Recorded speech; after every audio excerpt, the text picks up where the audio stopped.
The ruling establishment has a lot of, they will stop at nothing to complete their toolkit of control. Right? So one of the things that has been missing from the toolkit of total control has been quarantines and curfews. Right? Mm-hmm. So now, welcome to the new world in America, where to get on a bus, to go through a subway station, if you think that the procedures at the TSA are onerous, right? Guess this is coming to a bus depot near you. It's a more invasive way, and the ruling class needs this because, let me say, if the ruling class ever saw wide-scale civil unrest, you'd see an Ebola outbreak in America right away. Okay, so this is, what you see is that Ebola is another tool in the toolbox of the ruling class control. Yeah, to keep down absolutely, repression. positively, 100%. This is a tool. Right. Ebola doesn't just magically start spreading. Mm-hmm. And then we have this doctors that come back here. The white people, of course, live. Mm-hmm. You know, the two whites who got it survived. All the black people that get it die. Right? It's very possible that these one of these NGOs over there is going around with a veil of Ebola or spreading it from a small plane onto villages. The point is to get hundreds of thousands of people infected with it and create the next phase of control. Now, one of the things I'd like to show to back up my my claims here.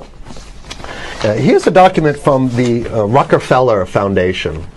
Rockefeller Foundation, right there. You can zoom in on that, where my finger is. It's called Scenarios for the Future International Development, the Rockefeller Foundation. All right? Okay, let's take a look at what they're saying here. This is something like a 50, 60-page document. I'd like you to go to page 18, if you can look at this up on the internet, but I'll read it off to you. It's called lockstep. Lockstep. And this is a phrase that I used right after 2001 when I saw the entire system of the United States, including the population, were in lockstep. So the Congress went along, and yes, it was Osama bin Laden, and the people waved their flag and said, I hate, hate, hate, hate, and everything was in lockstep. Well, in 2010, they published this, Rockefeller Foundation, and here's what they're saying. They're saying that they call it a scenario. These are scenario narratives, and they speak about it in the past tense. So they put out this scenario, lockstep. A world of tighter, top-down government control and more authoritarian leadership with limited innovation and growing citizen pushback. Okay, I'll read a little bit of it. In 2012, the pandemic that the world had been anticipating for years, nobody was anticipating a pandemic, finally hit. Unlike 2009's H1N1, this new influenza strain originating from wild geese, they use some scenario, but this is Ebola they're talking about. Ahead. Even the most pandemic-prepared nations were quickly overwhelmed when the virus streaked around the world, infecting nearly 20% of the global population and killing 8 million in just 7 months, the majority of them healthy young adults. The pandemic also had a deadly effect on economies. You can see the agenda. Just naked, raw, naked control agenda written down, and it's anybody's guess how this becomes effectuated in real life. So whether this is written specifically as marching orders or whether people take it upon themselves in the intelligence networks to say, okay, well, this has been produced, so this is the plan here. But these narratives have to be written in advance because the intelligence agencies don't know how to do these narratives. They need help. So these think tanks, they come up with these like Rand Corporation, Rockefeller Foundation. These are think tanks of death. They're not the think tanks, they're not there to find great ways to help people. Right? Okay, the pandemic also had a deadly effect on economics. International mobility of both people and goods screeched to a halt.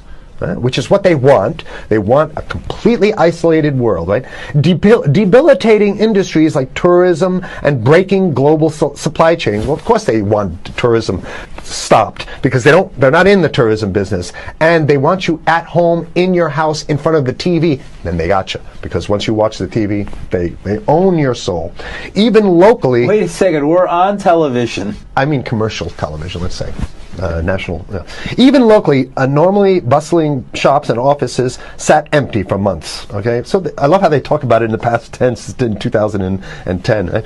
The pandemic blanketed the planet, though disproportionate numbers in Africa died.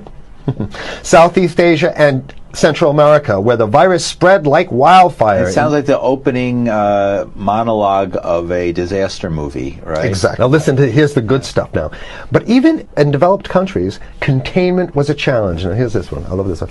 The United States' initial policy of strongly discouraging, in quotation marks, strongly discouraging citizens from flying proved deadly in its leniency. So they're saying, that... No, keep going. Okay, Read it. proved deadly in its leniency. So they should have been tougher, right? Accelerating the spread of the virus, not just within the United States, but across borders. However, a few countries did fare better. China in particular.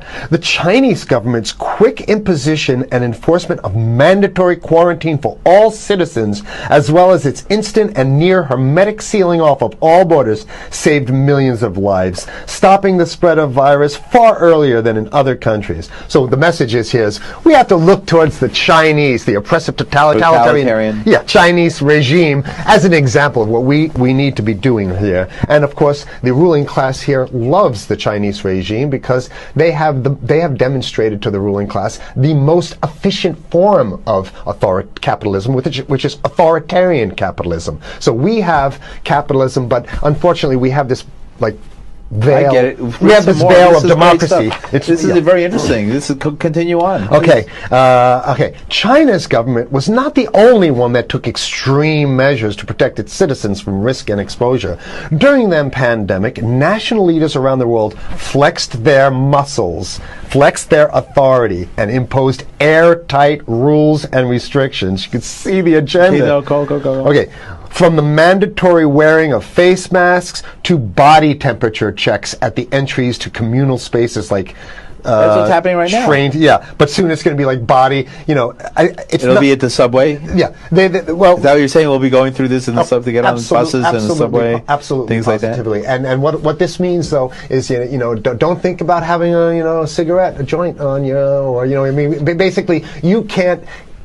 This is a dragnet for everything. So if in order for you in other words, just like with stop and frisk, this is ultimate stop and frisk. This is the ultimate cavity stop and frisk, cavity search kind of thing.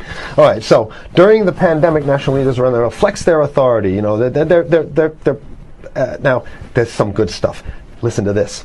And even supermarkets, they want body checks at supermarkets. Okay, so basically what they're saying is they're building a system where every move you make, you got to go through them. You can't get food. Well, how about if you go to the farmer's market? Right. Here's the good stuff now. It just keeps getting better. Even after the pandemic faded, this more authoritarian control and oversight of citizens and their activities stuck. And even intensified. That's the whole point. So they're going to get rid of... Didn't that happen already with 9/11? Of course. 9/11 was how many? 14 years ago, and we still have all these draconian rules. So they're going to put the body cavity USA searches Patriot in. And all That's right. Stuff. So in order to get to a supermarket, you got to have a body cavity search, and then when there's no more Ebola, well, you know what? We kind of like this way because we have an complete infrastructure of a control grid. In order to protect themselves from the spread of increasingly global problems, from pandemics and national terrorism to environmental crisis and rising poverty, leaders around the world took a firmer grip on power. Well, what the hell would rising poverty have anything to do with imposing strict citizen controls with face masks? So they're very sloppy stuff here. At first, the notion of a more controlled world gained wide acceptance and approval. I'm sorry.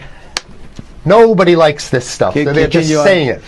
No, I have to provide analysis. We only have 5 minutes left, so that's Oh my God, okay. Citizens willingly gave up some of their sovereignty and their privacy to more paternalistic states in exchange for greater safety and stability. I mean, that's just a complete naked contradiction to the famous saying that if you think you're going to give up a little bit of security, if you're going to give up your freedom for security, you're going to get neither. That's the long-standing thing. And here what they're doing is They're not even ashamed or embarrassed to absolutely say the exact opposite. They're saying, yes, we all want to give up our privacy and sovereignty for more stability and security and stability. So you don't get that.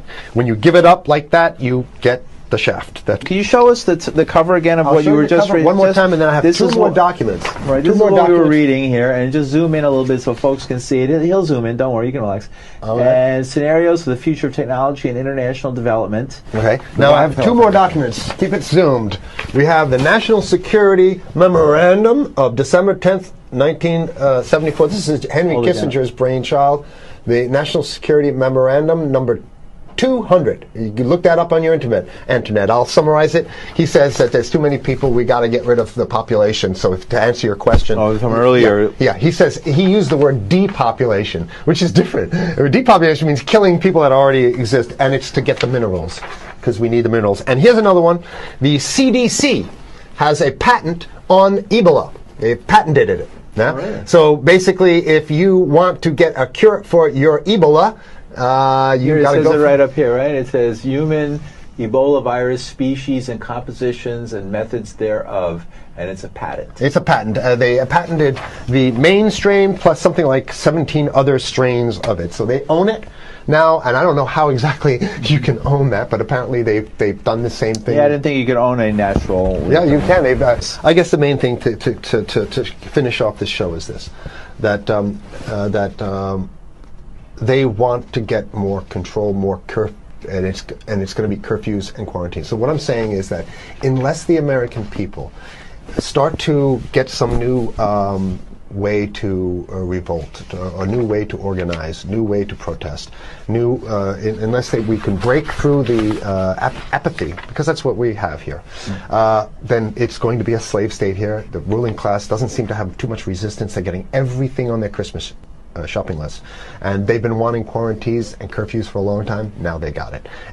And if you want to live in a world where you're tricked into all this stuff because it's for your safety, right? And if you want to have a probe and make sure you got to check your pockets, make sure you don't have anything incriminating on you before you go out, and when you step out of your house, you want some police there to monitor and see what you're doing. If that's the world you want to live in, be apathetic, don't do anything. You're going to get that world very soon. It's coming your way, definitely. Mm-hmm. Yeah. So what should people do? What's the hope? You have 30 seconds. To wake up, learn about it, and go fight these bastards in Washington. They're easy to beat. If we can just organize, we can beat them. It's simple. They're weak, and there's so few of them.